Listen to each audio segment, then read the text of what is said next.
Our minds are reason-making machines. We only have to witness how they bully us into worrying, ruminating, or obsessing to understand that. Our compulsive research into narcissistic behaviour, trying to understand their model of mind, is a classic example.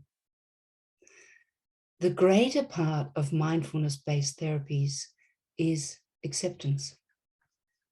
And it is acceptance of paradox and uncertainty that is perhaps the greatest part of acceptance. Learning to live with I don't know, as well as I don't understand, rather than there has to be a reason for this.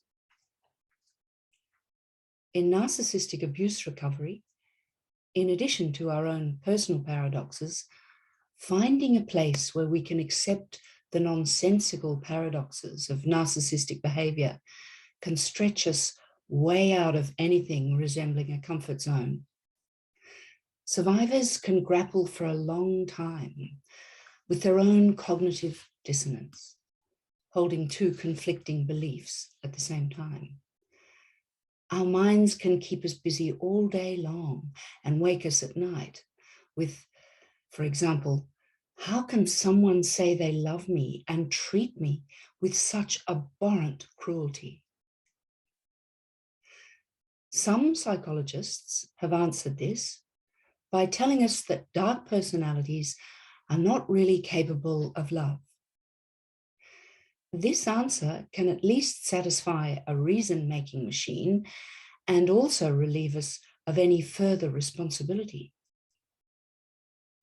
But this answer can then lead us into a new dissonance to grapple with if we also hold beliefs that all humans are inherently good or love conquers all.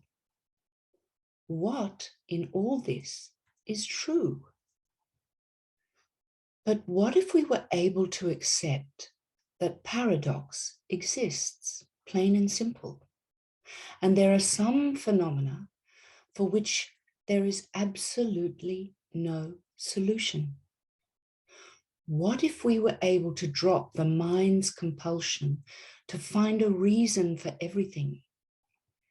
What if we could drop the struggle against paradox and simply make room for it in our hearts and minds? For example, this person loves us and hates us. I love this person and fear this person.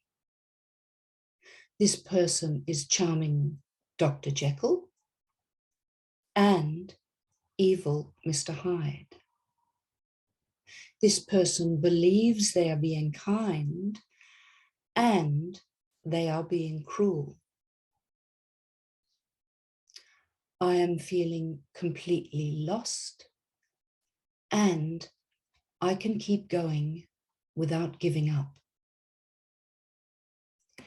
The acceptance referred to in acceptance and commitment therapy has nothing to do with any idea of accepting or condoning the diabolical behavior of the person who abused us. It's more to do with accepting the fact of our traumatic responses, accepting the whole catastrophe. ACT and Buddhist psychology teach us that when we're able to stop the internal struggle to suppress or deny the thoughts and emotions showing up after a traumatic event or series of events, we're able to reduce our own suffering. When we're able to simply recognize that this is what anxiety feels like, and yet continue to move towards alignment with our own values, we make room for positive achievement, improved well-being, and healing. This kind of radical acceptance doesn't show up as one giant moment of enlightenment when everything suddenly changes.